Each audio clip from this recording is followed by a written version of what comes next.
Bien amigos, muy buenos días. Hoy día estamos ya de vuelta para un nuevo capítulo de Ciber Legal. Hoy día miércoles 8 de julio, ya estamos entrando derechamente a lo que es julio de este 2026. Como siempre a las 11:30 a través de la pantalla de TXS Plus estamos en un nuevo capítulo de Ciber Legal. Hoy día, como les anticipé ya la semana anterior y lo hice también el lunes a través de la columna que escribo en LinkedIn, parte una nueva temporada, por así decirlo, este mes, de lo que denominamos en la columna de ciberseguridad esta mirada del directorio. Y este primer capítulo ya ingresado y avanzado un poco en lo que hablábamos anteriormente respecto de este fundador que primero decidió profesionalizar su empresa familiar a través de la incursión en el directorio, lo designa formalmente, diversos miembros, hay directores independientes, está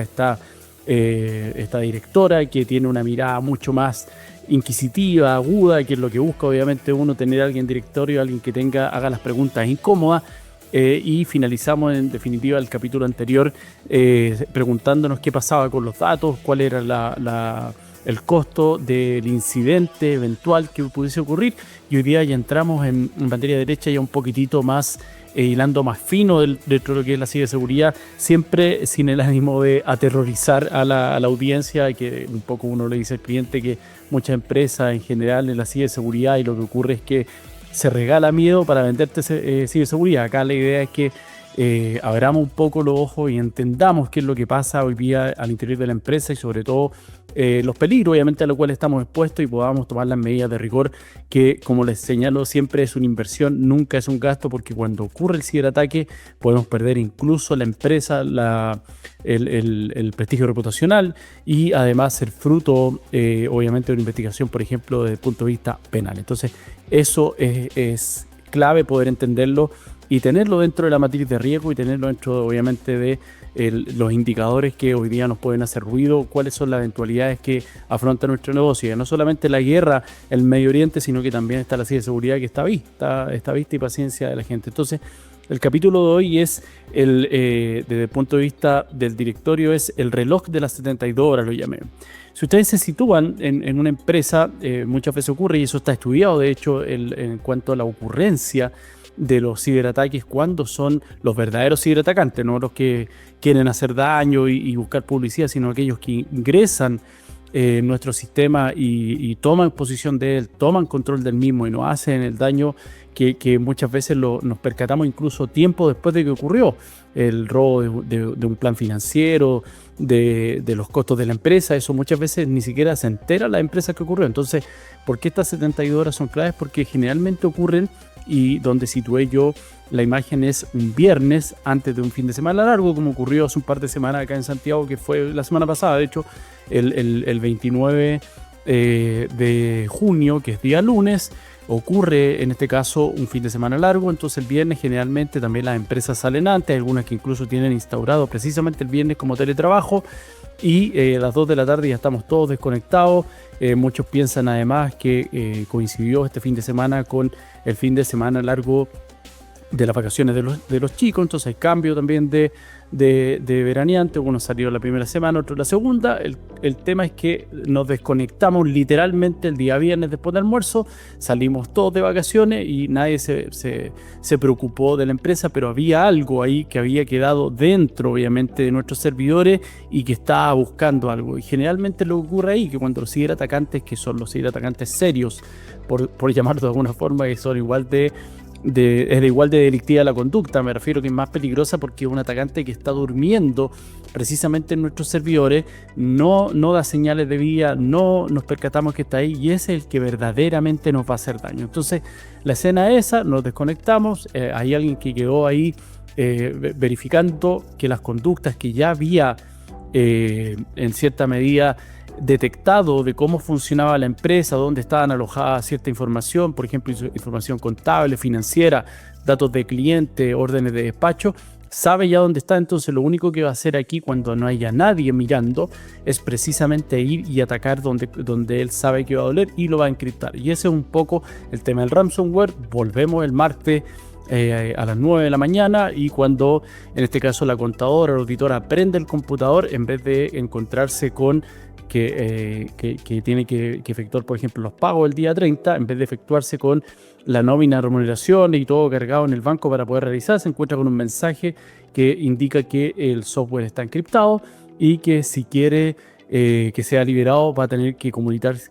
con su jefatura para que procedan a hacer un pago de, muchas veces son en criptomonedas, por ejemplo, $100.000, $50.000, dependiendo del tamaño de la empresa. Y eso sabemos lo peligroso que puede ser porque quedamos, no vamos a ver más adelante, pero quedamos marcados como un buen pagador. Entonces ahí es donde se da el aviso y en ese caso el directorio vemos cuáles son las medidas que o vamos a improvisar en ese momento o bien vamos a definitivamente a aplicar que ya teníamos estudiadas previamente en el directorio. Entonces eso es lo clave. Así que vamos a ir al primer corte del programa con una canción, un temazo de Linkin Park, Crawling, que habla precisamente a alguien que está dentro de mi piel escarbando ahí y yo me empiezo a dar cuenta de que aquello es lo que pasa con los ciberataques de manera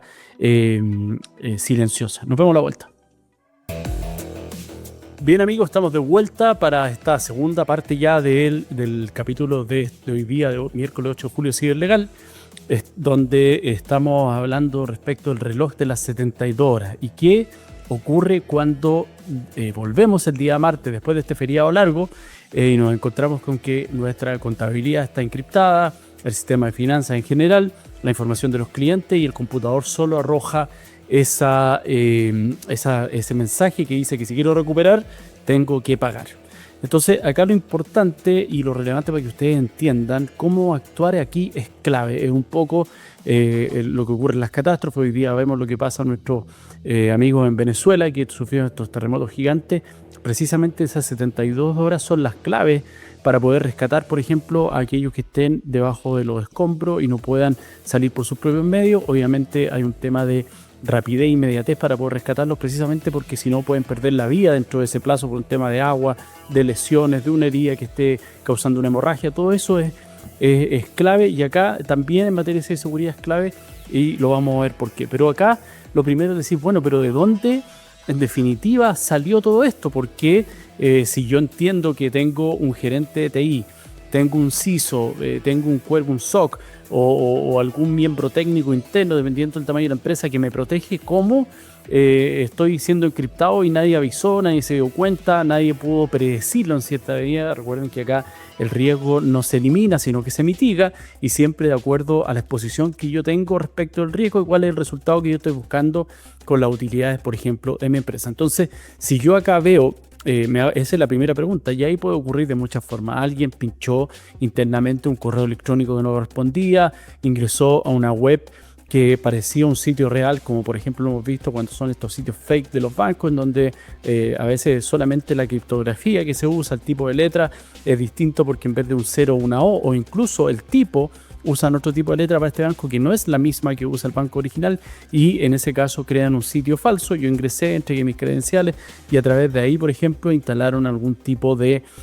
programa, un malware o en este caso el ransomware que hace que mi equipo quede capturado. Entonces, la primera reacción, si yo no tuviese dentro de mi equipo un protocolo de respuesta de incidentes de seguridad ya planeado y tratado con el comité, en este caso tecnológico, expuesto al directorio, estamos siguiendo la ruta que hemos venido hablando durante este año y ha sido aprobado y todos tenemos conocimiento, está por escrito. La primera, y lo he visto, no es que esto se me ocurra, lo hemos visto con los peritos con los que trabajamos, que cuando nos llaman uno va para tratar de ver qué es lo que ocurrió y nos dicen, mira, lo que hicimos fue formatear, borramos, desconectamos, reiniciamos, así que entendemos que ya está todo ok, pero queremos saber qué es lo que pasó. Bueno, usted acaba de entrar con un elefante a la cristalería y lo que tratemos hoy día de descubrir, si bien se puede a través de ciertas técnicas desde el punto de vista técnico de ciberseguridad y de la ingeniería en informática, recopilar, pero es muy difícil. Es por eso que se acordona la escena del crimen, porque precisamente lo que busca en ese caso, en el caso de la materialidad o un homicidio, lo que busca la policía es levantar las pistas que le permitan seguir el rastro del posible, en este caso, homicida. Si yo ingresan 20 personas, todos tocan los instrumentos, tocan el cuerpo de la víctima, uno se pega y empieza a sangrar, bueno, obviamente se va a contaminar, acá es lo mismo. eliminamos la evidencia que podíamos rastrear, y eso, por muy tentador frente al pánico, entendemos que puede tener en este caso la situación en particular, claramente no es la mejor decisión, y esa mejor decisión viene respaldada. ¿Por qué? Porque hay que avisar, obviamente dar noticias, en este caso al gerente de finanzas. El gerente de finanzas se comunica con el gerente de TI, citan de reunión al directorio y dicen: mira, esto pasó, nos dieron un plazo de 2 horas para efectuar el pago, si no van a empezar a eliminar, a filtrar datos, tenemos la contabilidad encriptada y nos están pidiendo el rescate por estos $100.000. Ahí obviamente la llamada del director interna es decir: bueno, nosotros ya tenemos esto protocolizado, tenemos un protocolo en donde tenemos que hacer 2 llamadas. Si es parte del directorio o del comité interno, el abogado especialista en materia de ciberseguridad y datos, o litigante en esta arista, lo citamos, y citamos obviamente en este caso, por ejemplo, al ingeniero de informática que está prestando un servicio con un SOC externo y monitorea la red, y lo queremos aquí ahora para que podamos tomar una decisión desde el punto de vista legal, desde el punto de vista técnico, cuál es la mejor alternativa posible. Y paralelamente levantamos el protocolo. Bueno, nosotros tenemos un protocolo en donde, por ejemplo, lo que hicimos es que el día viernes precisamente a las 9 de la mañana,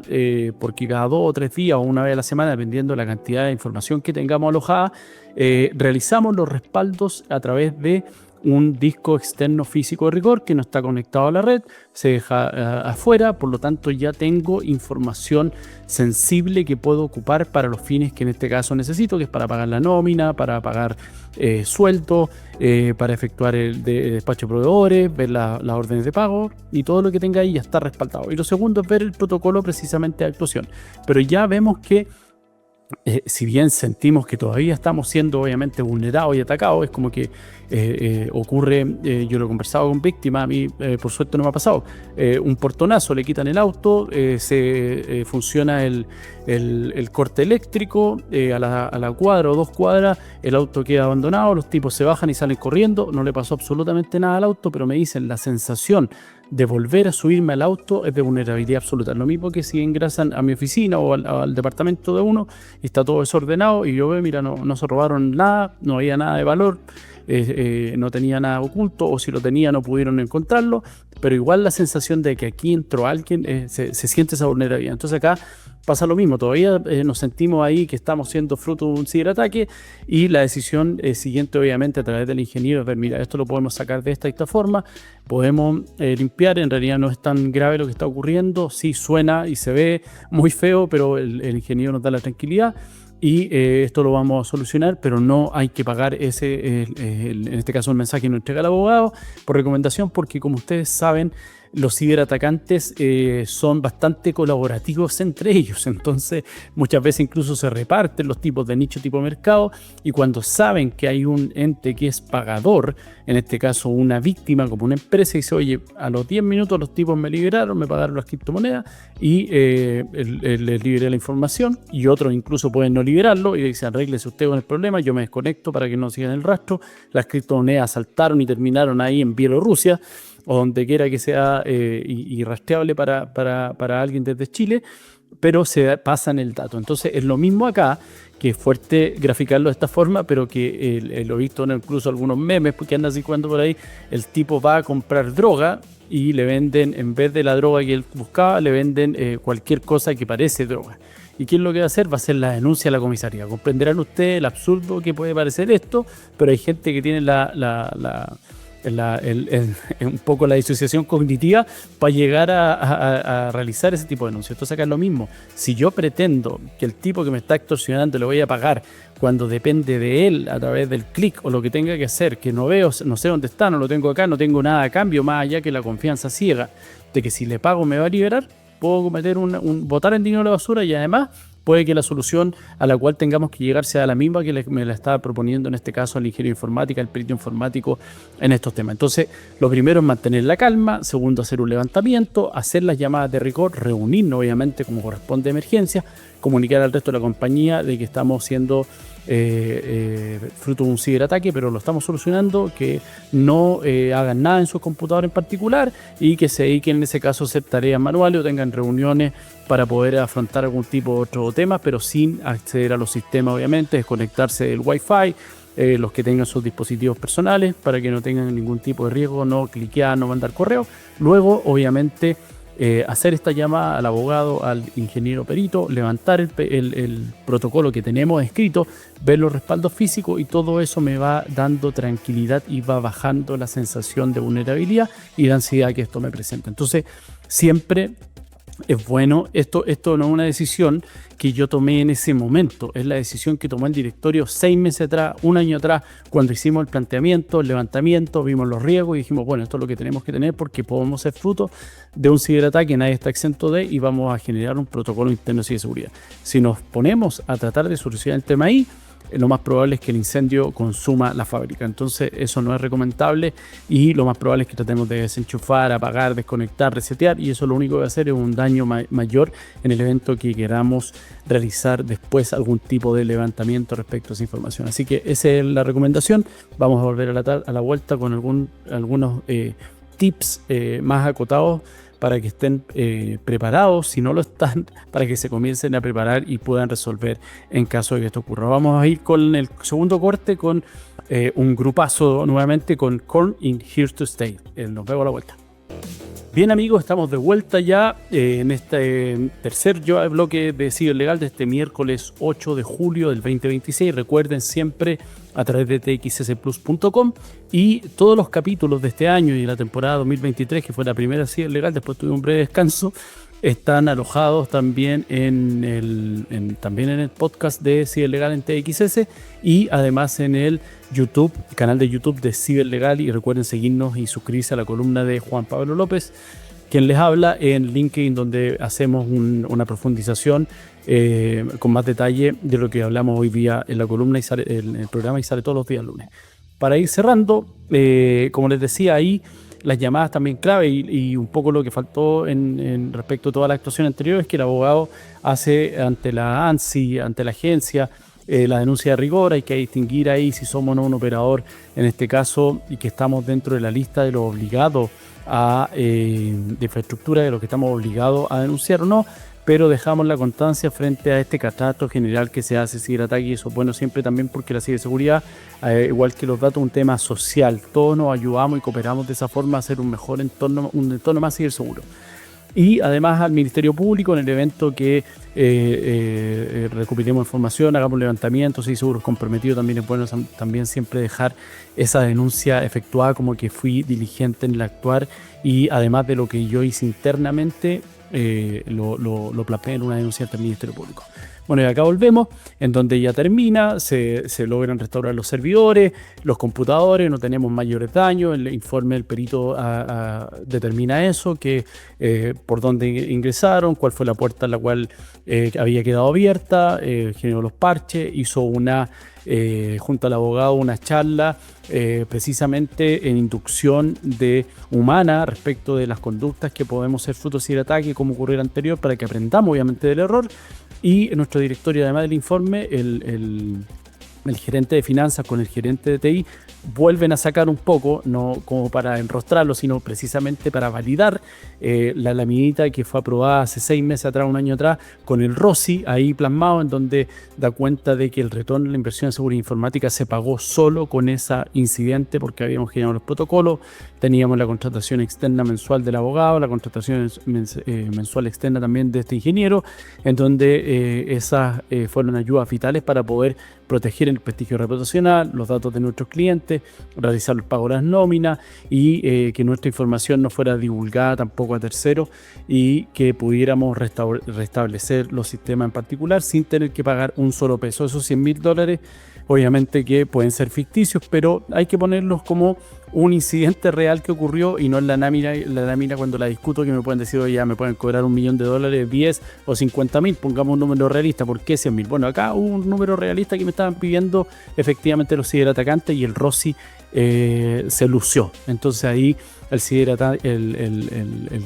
comité de ciberseguridad dice, bueno, cumplimos nuestra misión, vamos a seguir perfeccionándonos para que ustedes entiendan que esto es una inversión y no un gasto, y culminamos un poco señalándolo el dueño de la empresa familiar respira profundo, piensa y dice, bueno, fue la mejor decisión que tomé hace un año atrás, el haber instalado primeramente un directorio, después los comités de rigor, haber escuchado, aun cuando hubiera sido un poquitito contrapelo para mí al comienzo y me hubiera sentido incómodo con todo esto que estaba ocurriendo dentro de mi empresa, porque si esto mismo hubiese ocurrido hace un año, cuando yo solamente tomaba las decisiones en los almuerzos y en la sobremesa del día domingo en familia, probablemente la empresa hubiese ido a la quiebra y yo no hubiera tenido cómo salir de ese hoyo financiero que me habría provocado este ciberataque. Así que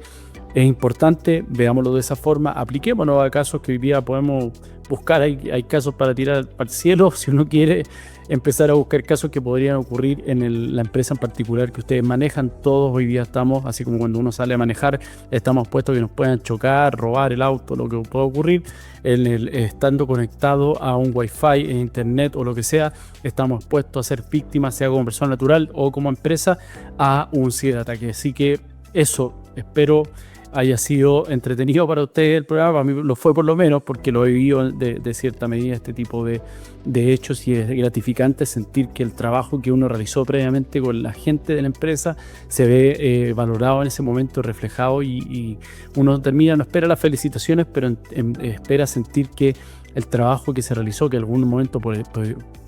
podría haber parecido molesto internamente o que les quitaba tiempo, hoy día lo validan de otra forma y te miran con otro ojo y te empiezan a hacer preguntas ya más específicas, y sientes que no están perdiendo el tiempo cuando existe una reunión y un levantamiento de protocolos de este tipo. Así que eso, los dejo nuevamente invitados. Suscríbanse a la columna de LinkedIn en Ciberseguridad de Juan Pablo López, donde tratamos este tema en profundidad todos los días lunes, que después en la continuación los días miércoles acá en TXS Plus a través del programa Ciberlegal. Síganos en Instagram también, Ciberlegal, y en nuestro canal de YouTube, donde está alojado todos los capítulos. Nos vemos el próximo miércoles. Les dejo un gran abrazo y que tengan un buen término de semana.